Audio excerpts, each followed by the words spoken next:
Students, आज का जो हमारा टॉपिक है वो है गिलफोर्ड मॉडल ऑफ इंटेलेक्ट। इसको स्ट्रक्चर ऑफ इंटेलेक्ट भी कहते हैं। ठीक है, गिलफोर्ड जो है ये थर्स्टन की थ्योरी तो यहाँ नहीं लिखी हुई, लेकिन थर्स्टन ने भी एक थ्योरी दी थी इंटेलिजेंस की। इसने उससे डिसएग्री किया था और इसने कहा था कि हर इंसान के पास जो है वो बेसिक एबिलिटीज़ होती हैं। ठीक है, और उनका जो कोई एक नंबर होता है। ठीक है, नंबर क्या होता है 120। ये सबसे पहले उसने बताया था 120, उसके बाद वो 150 हुआ और अब जो है वो 180 है।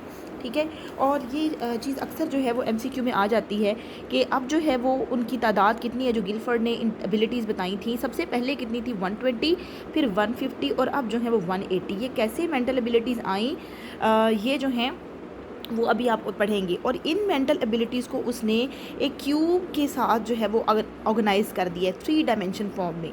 These are organised along 3 dimensions. ठीक है, जैसे आप ये देखें।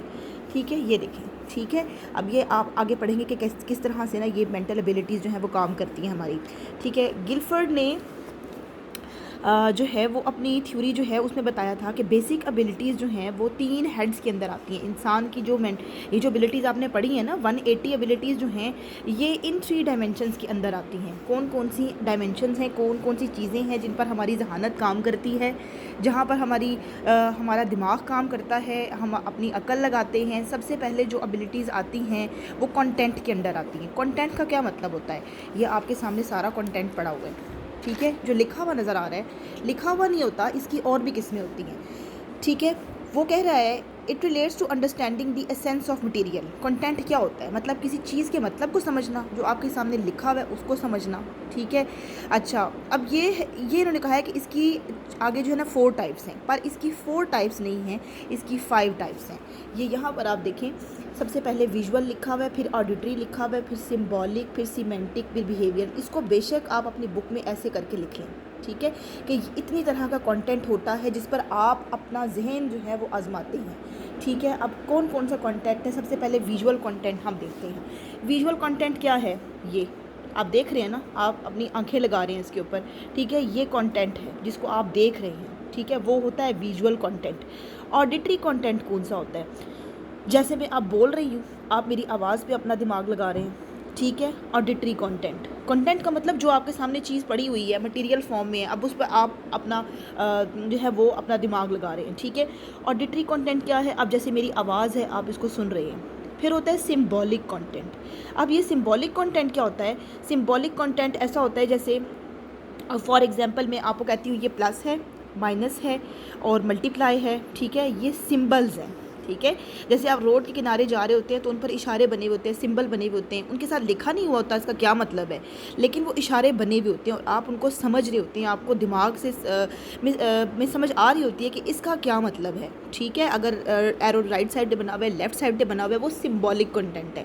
ठीक है, जिसमें कुछ लिखा हुआ नहीं होता, लेकिन सिर्फ इस तरह की चीज़ों से आप उसको समझ जाते हैं। ठीक है, राइट जैसे एरो बनी हुई है, लेफ़्ट जैसे एरो बनी हुई है, जैसे टर्न ऐसे। ठीक है, ये सब क्या है, सिम्बॉलिक कंटेंट है। ठीक है, या फार्मूला जैसे हैं, जैसे यहाँ लिखा हुआ है for example formula in maths, chemistry, physics. ठीक है, अब उनकी सारी एक्सप्लेनेशन आपके सामने नहीं होती, बल्कि आपने उनको हल करना होता है। ठीक है, अच्छा, ये सिम्बॉलिक कंटेंट है।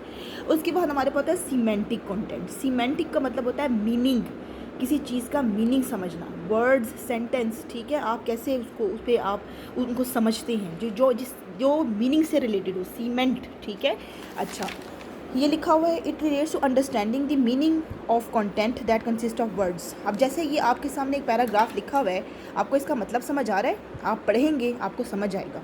ठीक है, तो ये क्या है, सीमेंटिक कंटेंट। ये नहीं कि सिर्फ आपने इसको देखा और आपको समझ आ गई, आप इसको पढ़ेंगे वर्ड टू वर्ड, आपको ये चीज़ समझ आएगी, जुमले की समझ आएगी कि जुमले में क्या लिखा हुआ है। समटाइम्स वर्ड इतने मुश्किल होते हैं कि आप डिक्शनरी में जाके उसका मतलब देखते हैं। उसके बाद बिहेवियरल कंटेंट होता है। बिहेवियरल कंटेंट क्या होता है, देखिए जैसे मैं आपकी क्लास में खड़ी हूँ, कोई बच्चा मिसबिहेव करता है तो मैं उसको अपने फेशियल एक्सप्रेशन से बताती हूँ कि मुझे गुस्सा आया है। ठीक है, मैं बोली नहीं हूँ, लेकिन मेरे फेशियल एक्सप्रेशन से आपको समझ आ गया कि मैडम को गुस्सा आ गया। ठीक है, तो वो क्या है, बिहेवियरल कंटेंट, जिसमें मेरे फेशियल एक्सप्रेशंस आएंगे, मेरी बॉडी लैंग्वेज आएगी, वो भी कंटेंट है। वो सिर्फ आपको मेरी देखने से, मेरी बॉडी लैंग्वेज देख के आपको समझ आ जाएगा, बिहेवियरल कंटेंट। ठीक है, इससे क्या होता है कि इसका क्या फ़ायदा होता है कि जैसे आप एक दूसरे को आई कॉन्टैक्ट को समझ जाते हैं, बॉडी लैंग्वेज को समझ जाते हैं, आप जहानत आजमा रहे हैं ना अपनी, और आप दूसरों के साथ फ़ौरन से उस मौके के लिहाज से बात करेंगे। आप कुछ कहना भी चाह रहे हैं तो नहीं कहेंगे, आप बॉडी लैंग्वेज समझ जाते हैं, ठीक है, कि टीचर सुनने के मूड में है या सुनाने के मूड में है, सब समझ जाएंगे आप। अकॉर्डिंग टू अब जो ये जो आपने पढ़ लिए, ये कितने कंटेंट पढ़े आपने? 5, ठीक है। Visual, auditory, symbolic, semantic, behavioural.